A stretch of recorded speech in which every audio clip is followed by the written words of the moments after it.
अस्सलाम वालेकुम। उम्मीद आहे खैर वाफ़ियत सां हूंदा। सबक नंबर 9 पढ़ंदासीं अॼु। सबक नंबर 9 में वाव मजहूल जो आवाज़ु पढ़ंदासीं। वाव जा टोटल 3 आवाज़ आहिनि सिंधी ॿोलीअ में।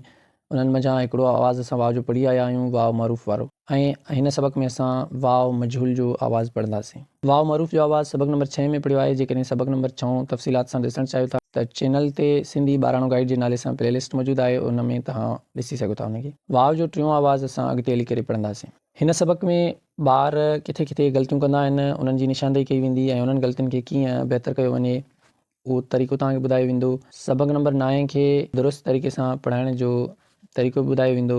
सबक नंबर 9 में पोयनि सबक़नि जो जेको दौरु ॾिनल आहे उनजी बि निशानदेही कई वेंदी। बिस्मिल्लाहिर्रहमानिर्रहीम। सीन ज़बर स, बे ज़बर ब, क़ाफ़ पेश क़, स ब क़।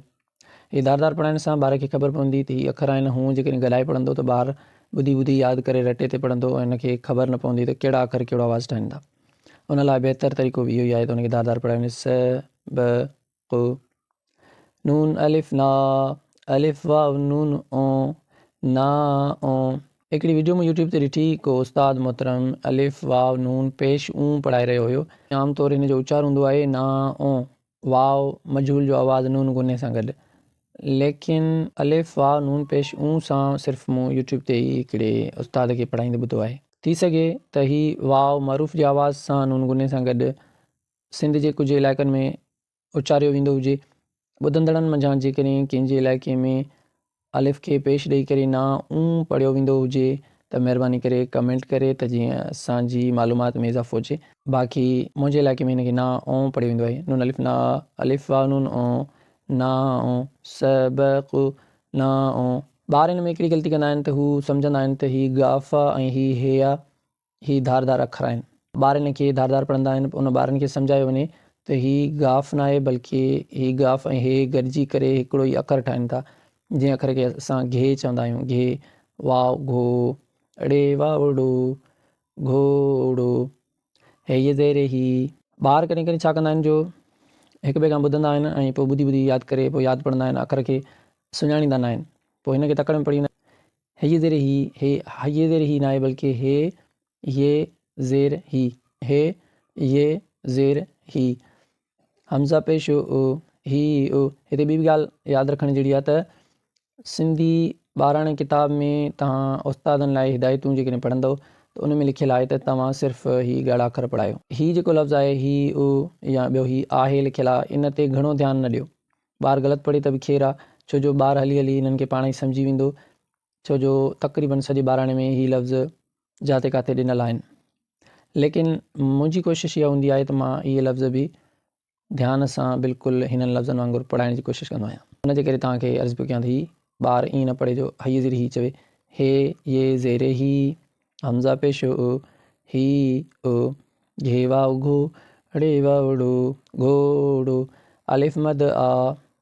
हिन खे ॿार पढ़ंदा आहिनि अल मद आ, तकड़ में अल मद आ ये आहे।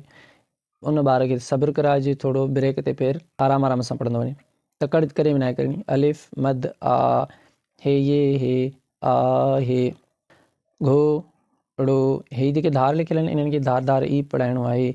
इन जी वजह इहा आहे त ॿार खे अंदाज़ो थिए त ही पद आहिनि जेकी धारदार अख़रनि जा जुड़ियल आहिनि ऐं उन्हनि पदनि खे असां धारदार पढ़ंदा आहियूं ऐं गॾाईंदा आहियूं त लफ़्ज़ु ठहंदो आहे। मतिलबु चवण जो त ॿार खे पदनि जी सुञाणप हुजे। घोड़ो, ही ओ, घोड़ो, आहे। पोइ हीउ जेको आख़िर में घे ॾिनल आहे इन जी ॿार खां सुञाणप कराइजे, ॿार खां पुछिजे त इहो छा लिखियलु आहे ऐं हीउ जेको आहे हीउ बि ॿार खां पुछा कजे त हीउ छा लिखियलु आहे। हीउ घे आहे, हीउ ड़े आहे। घे खे असां वाव जो आवाज़ु वधायोसीं त इहो घो थियो। ड़े सां गॾु असां वाव मजहूल जो आवाज़ु वधायोसीं त ड़ो थियो। घोड़ो, इहे ई साॻा अख़र आहिनि, उहे गॾिजनि था त नवां लफ़्ज़ ठहंदा। जेकॾहिं ॿार इन जी सुञाणप न करे सघे, इन जो मतिलबु इहो आहे त ॿार पोयां जेको पढ़ी आयो आहे अलिफ अख़ारी पटी उहा अञा क्लियर न आहे। अहिड़ी सूरत हाल में बहितरु आहे त ॿार खे अॻिते पढ़ाइण खां अॻु में ॿार खे चओ त तोखे दौरु पको करायां थो, उनजे करे उनखे तव्हां पटीअ में सबक़ु ॾियोसि त पोयां अख़र हू सही तरह सुञाणे सघे। ॿार खे कॾहिं कॾहिं ज़हनी तौरु दबाव महसूसु थींदो आहे, हू परेशान थींदो आहे त उस्ताद मूंखे पोइ छो कयो आहे, छा उन कमु आहियां या मां ॿियनि खां घटि आहियां, उनखे अहसासु कमतरी महसूसु थियणु लॻंदी आहे। अहिड़ी सूरत हाल में ॿार खे सुकून में आणण जे लाइ, ॿार खे ज़हनी तौरु मुतमिन करण लाइ तव्हां उनखे चई सघो था त तुंहिंजो सबक़ु हिते ई आहे, लेकिन आउं तोखे पोइ हिते दौरु थो पको करायां। पहिरियां तूं दौरु पको कर, पोइ अॻिते अचु। अहिड़ी तरह ॿारु मुतमइन बि थी वेंदो ऐं हुनजो दौरु वाक़ई बि पको थी वेंदो ऐं हुनखे सबक़ु पोइ हिते ॾियणो आहे अलिफ कारी पटीअ में, त जीअं उहो अख़र चङी तरह सुञाणे सघे। चे वाओ चो, लाम वाओ लो, चोलो, हाय ज़ेर ही, हमज़ा पेश ही ओ, चे वाओ चो, लाम वाओ लो, चोलो, अलिफ मद आ, हे ये हे, आहे, चोलो, ही ओ, चोलो, आहे। हिते वरी बि साॻियो अख़र ॿार खां पुछणो आहे त हीअ छा लिखियलु आहे। ॿार जेकॾहिं ॿुधाए वञे त चई आहे त पोइ ॿार खे ॿुधाइणो आहे त इहे साॻा ई अख़र आहिनि। उन्हनि ई अख़रनि सां गॾु वाव जो हिकिड़ो इज़ाफ़ी आवाज़ु शामिलु थियो, त गॾाए करे असां चो जेको पढ़ूं था इहो ई आहे वाव मजूल जो आवाज़ु। काफ़ वाव को, कफ़ वाव को, है ये ज़ेर ही, हमज़ा पेश ही ओ, काफ़ वाव को, कफ़ वाव को, अलिफ मद आ, हे ये हे, आहे, को, ही ओ, को, आहे। ही आख़िरी जेका सीट आहे हिन में गुज़िरियल सबक़नि जो दौरु ॾिनल हूंदो आहे। चे वाव चो, ही मौजूदा सबक़ में वाव मजूल जो आवाज़ु। टे ये ज़ेर टी, सबक़ नंबर 4 में असां ये मारूफ़ जो आवाज़ु पढ़ियो आहे, त इहे ॿई गॾिजी करे लफ़्ज़ ठहे थो चो टी। हे ये घे, ही ॾिसो सबक़ 7 में ये मजूल जो आवाज़ु असां पढ़ियो आहे, इहो ई साॻियो आवाज़ु होॾे बि आहे। टे वाव टो, ही साॻियो वाव मजूल जो आवाज़ु, ये मजूल ऐं वाव मजूल गॾिजी करे लफ़्ज़ ठहियो घेटो। घे अलिफ घा, ही ॿिएं सबक़ जो आवाज़ु। टे वाव टो, घाटो, पे अलिफ पा, रे वावड़ो, पाड़ो, चोटी, घेटो, घाटो, पाड़ो। इहे लफ़्ज़ जुड़िया। हाणे जेका आख़िरी सीट आहे हिन में अल्फाज़ मिलाए करे सादा जुमिला सेखारिया था वञनि। घे ये घे, टे वाव टो, घेटो, ज़ेर ॾे, सिन पेश सो, ॾिस, घेटो ॾिस। ही ॾे आहे या ॾाल आहे, इन ते मूं वीडियो ठाही आहे जेका चैनल ते पई आहे मिसकॉन्सेप्शन्स जे नाले सां, उन में तव्हां ॾिसी सघो था त असल में छा पढ़िजे, ॾे पढ़िजे या ॾाल पढ़िजे। घे वाव घो, ड़े वावड़ो, घोड़ो, ॾे वावड़ो, ड़े येड़े, डोड़े। ही ॾे आहे या ॾाल आहे, इहो बि साॻे ई सबक़ में तव्हांखे वीडियो में मिलंदो। थे वाव थो, घोड़ो, डोड़े थो। हिन में ॿार हिकिड़ी ग़लती कंदा आहिनि त हू ॿुधी ॿुधी यादि करे वेंदा आहिनि, त पोइ हथ रखी सुञाणे करे न आहिनि पढ़ंदा, बल्कि ओट ते पढ़ी ईंदा आहिनि। घेटो ॾिस, घोड़ो डोड़े थो, उन्हनि खे इहा ख़बर न हूंदी आहे त घेटो किथे लिखियलु आहे, ॾिस किथे लिखियलु आहे, घोड़ो किथे लिखियलु आहे, डोड़े किथे लिखियलु आहे, थो किथे लिखियलु आहे, इहा ख़बर न हूंदी आहे उन्हनि खे। उहो पढ़ंदा घेटो आहिनि, हथु ॾिस ते हूंदो आहे, या पढ़ंदा डोड़े थो हूंदा आहिनि, हथु घोड़े ते हूंदो आहे। त इन जे करे ॿार खे थोरो सब्र सां पढ़ाइणो आहे त हू लफ़्ज़नि खे सुञाणे उन्हनि ते हथु रखी आराम सां पढ़े।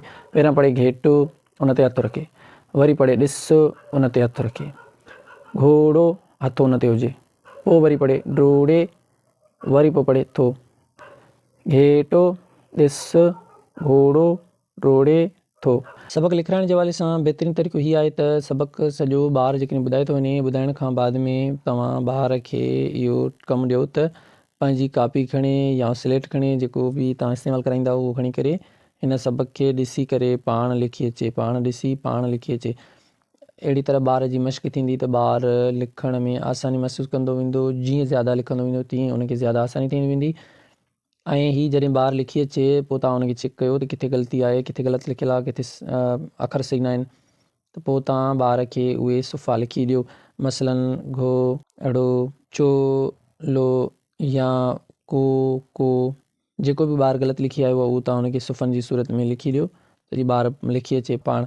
पर इन में यादि रखिजो त सिर्फ़ु हिकिड़ो सुफ़ो ॿार खे लिखी ॾियणो आहे। हिक खां वधीक सुफ़ा ॿार खे थकाईंदा। हिकु त उन पाण ॾिसी लिखियो आहे, वरी तव्हांजो लिखियलु लिखी अचे, ॿार थकिजी पवंदा त बेज़ार थी पवंदा आहिनि। छो जो 12णे क्लास जो ॿारु आहे, इहो ज़्यादा सम्झदार बि हरूभरू न हूंदा आहिनि, नंढी उमिरि में ई हूंदा आहिनि, उन करे उन्हनि खे थकाइणो बि न आहे, उन्हनि खे हौसलो ॾेई करे उन खां कमु वठिणो आहे। ऐं हिन में लिखी ॾियण जे लाइ सिर्फ़ु हीअ ॻाढ़ा अख़र तव्हां लिखी ॾियो ॿार खे, जेकॾहिं ग़लती पएसि त।